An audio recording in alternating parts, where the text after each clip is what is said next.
नमस्कार, आप देख रहे हैं न्यूज़ कॉरिडोर्स। मैं हूं राघवेंद्र द्विवेदी। दिल्ली विधानसभा में आज भी हंगामा हुआ। आम आदमी पार्टी के विधायकों ने कैंपस में हंगामा किया।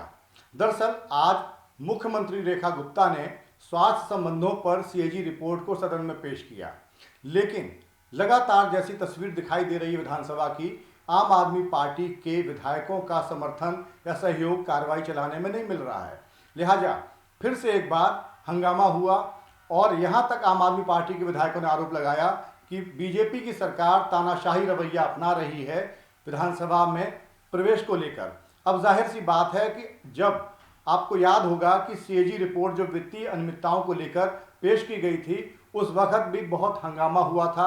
आम आदमी पार्टी के सभी विधायकों को सस्पेंड किया गया था। जब आप सकारात्मक विपक्ष की भूमिका नहीं निभाएंगे, कोई सहयोग नहीं देंगे, तो फिर चेयर की तरफ से जब कार्रवाई होगी, सस्पेंड किए जाएंगे, आप लोगों को सस्पेंड किया जाएगा, तो उसके बाद फिर ये कहना कि सरकार की तानाशाही है, वो शायद कहीं ना कहीं ज्यादती है इस आरोप में भी।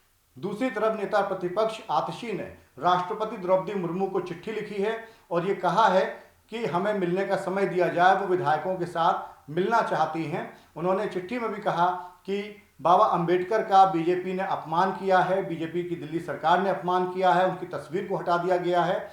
लेकिन ऐसा लग रहा है कि कहीं ना कहीं बेवजह के मुद्दों को बोलकर, उनको हवा देकर वक्त खराब करने की कोशिश की जा रही है। विधानसभा का सत्र पहले 3 दिन का था, लेकिन अब 2 दिन की कार्रवाई को बढ़ाया गया है। यानी स्वास्थ्य संबंधी मामलों पर जो सीएजी रिपोर्ट पेश हुई है सदन में, इस पर सोमवार को चर्चा होगी। लेकिन पक्ष और विपक्ष का टकराव हर दिन दिखाई दिया।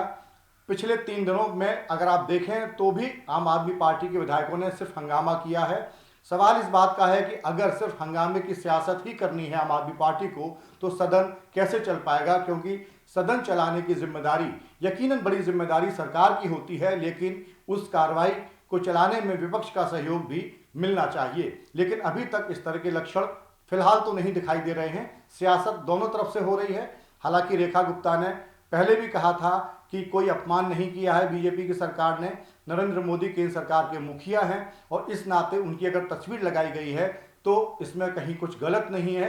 लेकिन जैसा मैंने पहले जिक्र किया कि आतिशी लगातार हमलावर हैं बीजेपी सरकार पर, और अब फिर एक बार हंगामा हुआ है। कोशिश ये होनी चाहिए दोनों तरफ से कि सदन चले और जनता के हक में तमाम फैसले हों। उसी में दिल्ली का भला है, दिल्ली की जनता का भी भला है।